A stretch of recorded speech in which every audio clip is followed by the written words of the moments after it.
मुख्यमंत्री शिवराज सिंह चौहान कुछ दिनों से एक अलग ही फॉर्म में नजर आ रहे हैं। जनसभाओं में सीएम अधिकारियों और कर्मचारियों को सीख दे रहे हैं, तो वहीं बैठकों में अफसरों की क्लास भी लगा रहे हैं। अब उन्होंने करप्शन पर जीरो टॉलरेंस की चेतावनी दे दी है, जिस पर एक बार फिर से सियासी बहस छिड़ गई है।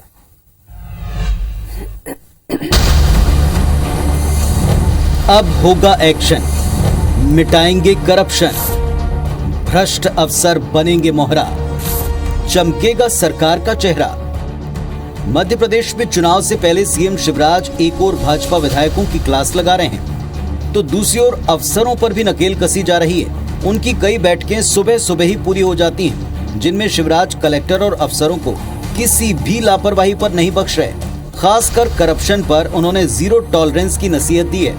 करप्शन पे जीरो टॉलरेंस, कोई भी हो अगर पैसा खाए हमें बर्दाश्त नहीं करना, उसके खिलाफ एक्शन इज मस्ट। मैं कलेक्टर को भी कहना चाहूंगा और कमिश्नर को भी, कोई गड़बड़ कर रहा है, करप्शन में लिप्त है, तो उसकी जानकारी तत्काल मुझे दे। मैं ऐसे लोगों को नहीं छोड़ूंगा किसी भी कीमत पे। सीएम शिवराज सिंह चौहान की इस चेतावनी के बाद कांग्रेस प्रदेश में बढ़ते भ्रष्टाचार को लेकर सरकार पर सवाल उठा रही, जबकि भाजपा मुख्यमंत्री की सख्ती को गरीबों के हित में बताकर वाहवाही लूटना चाहती है।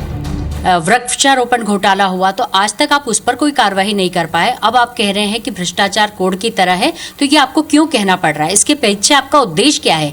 जनता को आप चुनाव आने से पहले ये बताना चाहते हैं कि हमारे यहाँ भ्रष्टाचार नहीं है और हम भ्रष्टाचार के खिलाफ हैं। तो ये इस तरीके की दो मुही बातें जनता देख रही है, समझ रही है और अब इसका जवाब भी देगी। अरे कांग्रेस तो 15 महीने में ही बोरे भर रही थी। कांग्रेस में क्या हो रहा था, पांचवें माले पे एक ही काम हो रहा था कि दो दलाल बैठे थे और दोनों दलाल आके दिन भर बोरा खोलते थे, इसमें डाल जाओ काम हो जाएंगे। अपने मंत्रियों अपने विधायकों तक की सुनने की फुर्सत नहीं थी मुख्यमंत्री को उस समय। तो ये तो सौभाग्य मध्य प्रदेश का कि ऐसा संवेदनशील मुख्यमंत्री मिला है।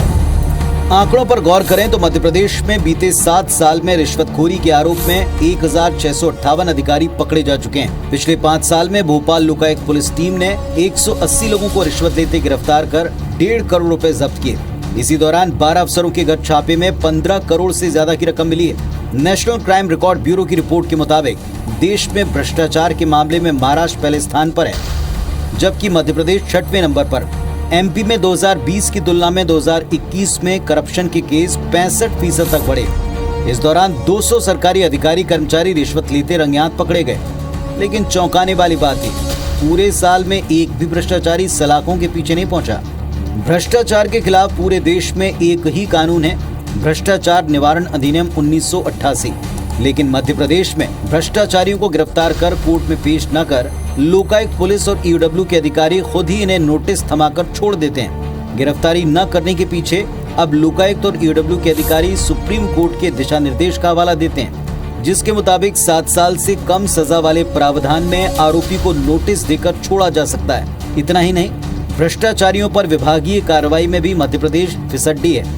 ये बात अलग है कि 500 से ज्यादा मामलों की जांच चल रही है और एमपी की अदालतों में 800 से ज्यादा मामले सालों से सुनवाई के फेज में हैं। अब ऐसे में जनता का एक ही सवाल है, क्या करप्शन पर जीरो टॉलरेंस कहने मात्र से भ्रष्टाचार खत्म हो जाएगा? दीपक यादव के साथ सुधीर दंडोतिया, IBC 24 भोपाल।